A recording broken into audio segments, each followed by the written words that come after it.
সম্পূর্ণ নিরামিষ একটা সাদা আলুর দমের রেসিপি আজকে বানিয়ে দেখাবো। নামমাত্র কিছু উপকরণ দিয়ে এইরকম একটা সুস্বাদু সাদা আলুর দম তৈরি করে নিতে পারবে। এটার সাথে লুচি, পরোটা, ফ্রাইড রাইস, খিচুড়ি সব কিছু খেতেই কিন্তু দুর্দান্ত লাগে। আর অনুষ্ঠান বাড়ি বা পুজোর অকেশনেও কিন্তু এইরকম আলুর দম আমরা প্রায় খেয়ে থাকি, যেটা স্বাদ একদম মুখে লেগে থাকার মতো। তো আজকে একটা এইরকমই দুর্দান্ত স্বাদের আলুর দমের রেসিপি বানিয়ে দেখাচ্ছি। তাহলে চলো আর কথা না বাড়িয়ে রেসিপিটা ঝটপট দেখে নেওয়া যাক। নমস্কার, আমি সুস্মিতা। আমার রান্নাঘরে সবাইকে স্বাগত জানিয়ে শুরু করছি আজকের রেসিপি। তো সাদা আলুর দম তৈরি করার জন্য সবার প্রথমে কড়াইতে দিয়ে দেব বেশ খানিকটা সাদা তেল। যেহেতু সাদা আলুর দম তৈরি করছি, আমি এটা এই জন্য সাদা তেলের মধ্যেই রান্নাটা করব। সর্ষের তেলে করলে কালারটা এবং স্বাদটা একটু অন্যরকম হয়ে যাবে। তেলটা ভালো করে গরম হয়ে গেলে এবার এর মধ্যে আমি দিয়ে দেব টুকরো করে কেটে রাখা আলু। একটা আলুকে আমি অর্ধেক করে কেটে নিয়েছি। অল্প লবণ দিয়ে আলুগুলোকে বেশ লাল লাল করে ভেজে নেব। আমি কিন্তু আলু ভাজার সময় কোনো রকম হলুদের ব্যবহার করিনি, যেহেতু আমি এটা সাদা আলুর দম তৈরি করছি।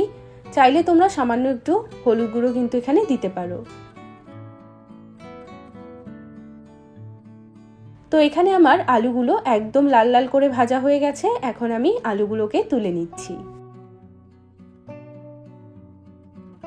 এবার একটা পেস্ট আমি তৈরি করে নেব। তার জন্য একটা গ্রাইন্ডার জারের মধ্যে দিয়ে দিচ্ছি 10 থেকে 12টা মতো আমন্ড বাদাম। চাইলে তোমরা এখানে আমন্ড বাদামের পরিবর্তে কাজু বাদাম বা চালমগজ যেটা খুশি সেটাই দিতে পারো। আর দিয়ে দিচ্ছি 2 ইঞ্চি মতো আদা। আর দিয়ে দেব 2টো কাঁচা লঙ্কা।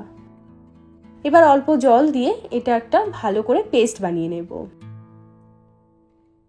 তো আদা, কাঁচা লঙ্কা, বাদামের একদম মিহি করে পেস্ট তৈরি করে নিয়েছি।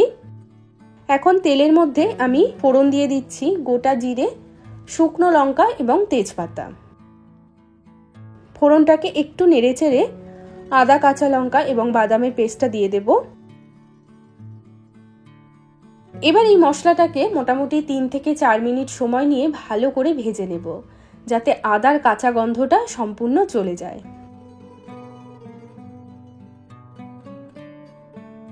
তো 3-4 মিনিট সময় নিয়ে মশলাটাকে খুব ভালো করে ভেজে নিয়েছি। এখন এর মধ্যে আমি দিয়ে দেব একটা এই রান্নার স্পেশাল উপকরণ, সেটা হলো নারকেল বাটা। এই নারকেল বাটা দেওয়ার কারণেই কিন্তু আলুর দমের স্বাদটা একদম অনুষ্ঠান বাড়ির মতোই আসবে। তো এখানে আমি অর্ধেকটা নারকেল একটু জল দিয়ে ভালো করে মিক্সিতে বেটে নিয়েছি। তার সাথে দিয়ে দিচ্ছি স্বাদ মতো লবণ, সামান্য একটু দিয়ে দেব চিনি, আর দিয়ে দিচ্ছি ছোট 1 চামচ ভাজা জিরে গুঁড়ো। অবশ্যই জিরেটা কিন্তু ভেজে তারপর গুঁড়ো করে একটু দিতে হবে। এবার মশলাটাকে ভালো করে নেড়েচেড়ে মোটামুটি 7-8 মিনিট সময় নিয়ে খুব ভালো করে কষিয়ে নেব। 7-8 মিনিট সময় নিয়ে মশলাটাকে খুব ভালো করে কষিয়ে নিয়েছি। এখন দেখো মশলার থেকে পুরো তেলটা উপরে ভেসে উঠেছে। যতক্ষণ না পুরো তেলটা এরকম ছেড়ে দিচ্ছে ততক্ষণ মশলাটাকে খুব ভালো করে কষাতে হবে। তবে এই সময় আমি কিন্তু কোনো রকম জলের ব্যবহার করিনি। এখন এর মধ্যে দিয়ে দেব ভেজে রাখা আলু। আলু দিয়ে আবারও মশলার সাথে 3 থেকে 4 মিনিট মতো ভালো করে কষিয়ে নেব। আলুটাকেও মশলার সাথে কষিয়ে নেওয়ার পর এখন এর মধ্যে আমি দিয়ে দেব পরিমাণ মতো জল। এখানে জলের পরিমাণটা একটু বেশি দিতে হবে, যেহেতু আলুটা ভালোভাবে সেদ্ধ হবে, তাই জন্য এখানে জলটা একটু বেশি করে দিয়ে দিয়েছি।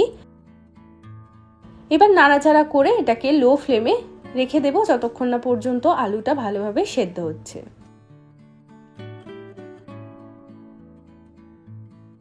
যতক্ষণে আলুটা সেদ্ধ হচ্ছে আমি একটা স্পেশাল মশলা তৈরি করে নেব।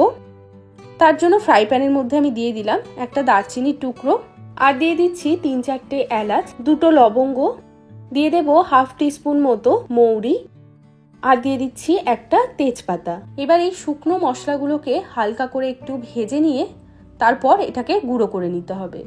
মশলাটা ভেজে নিয়ে ঠান্ডা করব, তারপর ভালোভাবে গুঁড়ো করে নেব। এদিকে আমাদের আলুর দমের আলুটাও ভালোভাবে সেদ্ধ হয়ে গেছে, আর গ্রেভিটাও কিন্তু অনেকটা টেনে এসছে। এখন আমি এই ভাজা মশলাটাকে দিয়ে দেব। ভাজা মশলাটা যেটা আমি তৈরি করে নিলাম সেই মশলাটাকেই গুঁড়ো করে নিয়েছি, আর তার সাথে দিয়ে দিচ্ছি 1 চামচ মতো ঘি। ভালো করে আলুর দমের সাথে সব কিছু মিশিয়ে 2 মিনিট মতো জাল করে নেব। 2 মিনিট পর এখন আমি গ্যাসটাকে অফ করে দিচ্ছি। তো তৈরি হয়ে গেল আমাদের দুর্দান্ত স্বাদের সাদা আলুর দমের রেসিপি। অবশ্যই করে এই রেসিপিটা একবার বানিয়ে দেখবে, স্বাদে গন্ধে দুর্দান্ত। লুচি হোক, পরোটা হোক বা হোক খিচুড়ি, সব কিছুর সাথেই কিন্তু একদম জমে যাবে। এটা দেখতে এত লোভনীয় হয়, দেখলেই মনে হবে যেন খেয়ে নিই। অবশ্যই রেসিপিটা ট্রাই করে দেখবে, আমার মনে হয় তোমাদেরও অনেক ভালো লাগবে। আর আজকের ভিডিওটা যদি ভালো লেগে থাকে তাহলে অনুরোধ করব একটা লাইক করার জন্য। চ্যানেলটিকে সাবস্ক্রাইব করে না থাকলে চ্যানেলটিকে সাবস্ক্রাইব করে নিতে পারো যদি এরকম আরও ভিডিও দেখতে চাও। সবাই ভালো থাকবে, সুস্থ থাকবে। আমি আবারও চলে আসবো অন্য কোনো রেসিপির সাথে। আজ এ পর্যন্তই, টাটা।